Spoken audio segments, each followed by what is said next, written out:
Oi gente, tudo bem?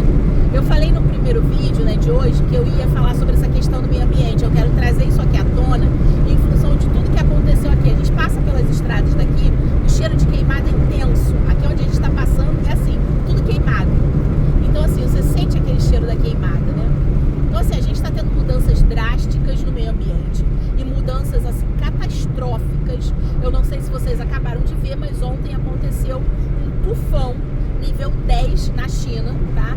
E aconteceu lá uma tempestade nível 14. A gente está falando de estruturas que a humanidade nunca enfrentou. Então assim, eles tinham lá, inclusive em termos até de construção civil,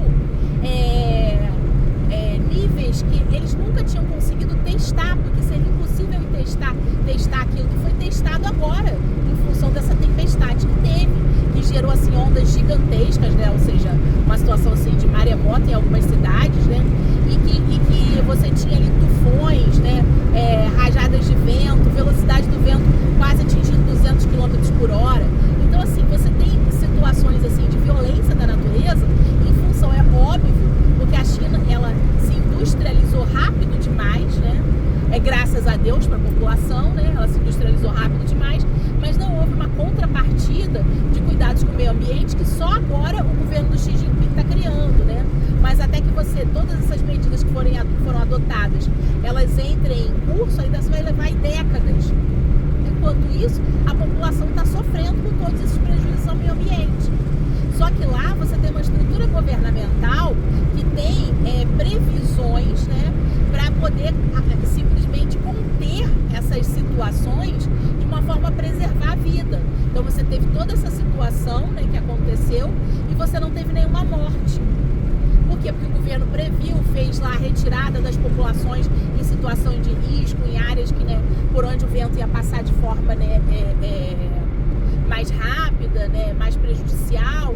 Então você teve aí a retirada, foi simplesmente 1 milhão de pessoas que foram retiradas de determinadas cidades, né, que afetou Hong Kong, Macau, Shandong, né, acho que esse é o nome da cidade, né, e afetou essas cidades de uma forma tão prejudicial que 1 milhão de pessoas tiveram que ir para abrigos. Só que tudo isso o governo já tinha previsto, já tinha toda essa estrutura e tal.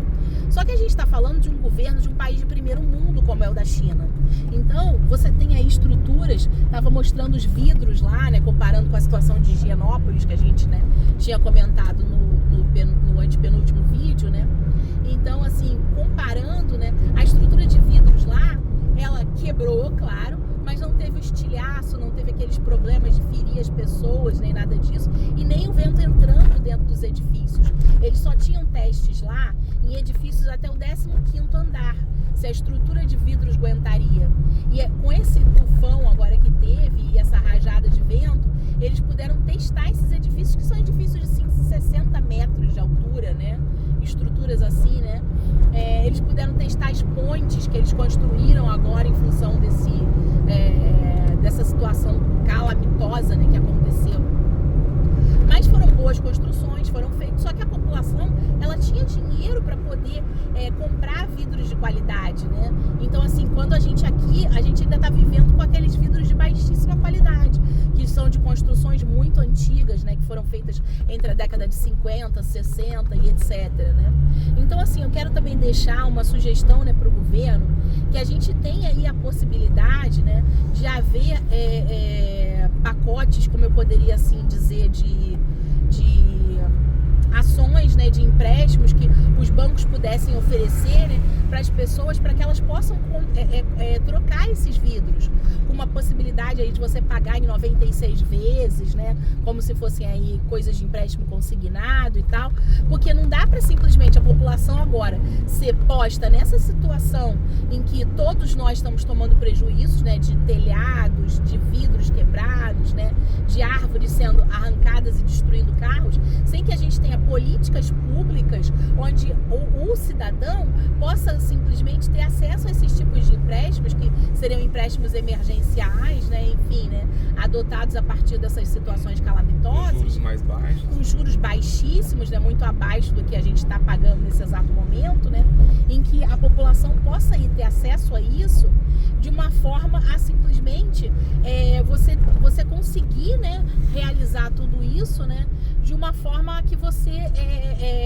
possa fazer essa troca. Porque você imagina, eu vi lá edifícios na China em que todos os vidros foram quebrados, então a pessoa vai ter que trocar tudo. E a gente sabe que é caro, a gente está falando de vidros caríssimos, vidros que sustentam um furacão, entendeu? Então, assim, a gente possa ir dessa maneira a fazer esses empréstimos em que a população possa conseguir fazer isso, porque já está na hora da gente fazer esse tipo de troca no nosso país, porque a partir do momento que a gente já está vivenciando tufões e ciclones, a gente precisa já de políticas públicas para que as pessoas possam fazer essa troca, possam trocar esses vidros, né, possam ter aí situações em que não gere aí um prejuízo muito, infinitamente maior, né, à população. Então, essa troca de vidros, essa troca de telhados, né, ou seja, para que a gente tenha esse tipo de política emergencial, né, em que a gente tem essas políticas públicas de forma a prever isso, porque a gente, aqui no nosso país, a gente ainda só não está vivenciando o que a China vivencia, porque a gente não tem o processo de industrialização da China. Mas a gente está caminhando para isso, a partir do momento que a gente já está vendo a presença dessas tempestades, né, dessa ação da natureza, né, de uma forma muito mais radical. Então a gente também tem que criar isso, políticas públicas. E também outra coisa que a gente tem que aprender com a China nessa situação dessa tempestade de ontem, é simplesmente você ter sistemas em que você lida com a população, em que você ensina a população a como lidar em situações onde tudo isso está acontecendo. Né? A como você ter aí as prefeituras tirando as populações desses locais perigosos, entendeu? Então, assim, a gente tem que ter essas políticas públicas já prevendo tudo isso, em função desse desmatamento que o nosso país sofreu e em função de tudo isso, né, que está acontecendo. Então, a gente tem que agilizar esse tipo de política pública para que a gente possa instruir a população, a gente possa oferecer condições, né, das pessoas poderem lidar com essas desgraças. Porque, assim, você ficar sem casa, você ficar sem nada, né, é uma situação, assim, gravíssima. Isso, a gente viu toda essa situação do Rio Grande do Sul, o quanto foi precário, o quanto foi absurdo o que aconteceu no Rio Grande do Sul, que até agora não tá bom, né? Não porque o governo não tenha investido, mas porque a situação foi catastrófica demais. Não, e era uma tragédia anunciada, né? Exatamente. Todos os órgãos que eram responsáveis por controlar a drenagem da água do município, enfim, de todas as situações que estavam acontecendo lá, das coisas que estavam quebradas há muito tempo e não eram consertadas, e já se esperava que ia ter por conta do clima, que ia ter um aumento das chuvas e que ia ter muita enchente, os rios iam subir e não ia dar vazão naquilo, e simplesmente as autoridades locais fecharam os olhos e deixaram acontecer, né? Essa que é a realidade.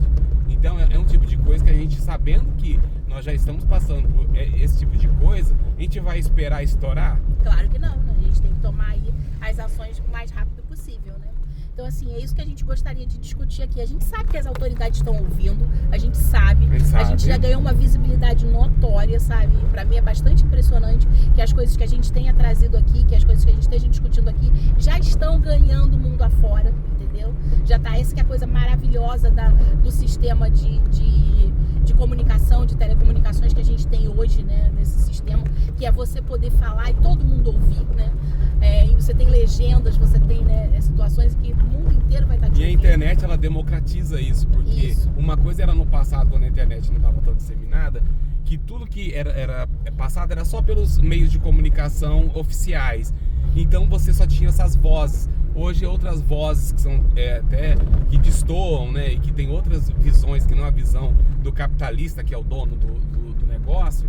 Então você consegue ter uma visão crítica e outras opiniões, né, que às vezes você não vai ver na grande mídia, entendeu? E coisas que às vezes a grande mídia ela quer esconder porque ela tem interesse, e a gente pode abrir a nossa boca e falar o que está acontecendo. Exatamente. Né? Então essa é a coisa boa que a internet dá, entendeu? Essa democratização, né, das discussões sociais, né? Então, assim, a gente quer deixar essa mensagem aí, a gente quer, né, pedir para o governo criar essas políticas públicas já prevendo tudo isso. E é isso, gente. Vamos cuidar do nosso meio ambiente, vamos evitar a queimada e denunciem quem faz queimada, tá? Curtam o vídeo, acessem os sininhos para as notificações e se inscrevam no canal, por favor, tá? É só, gente. Um beijo. Tchau. Beijo, tchau.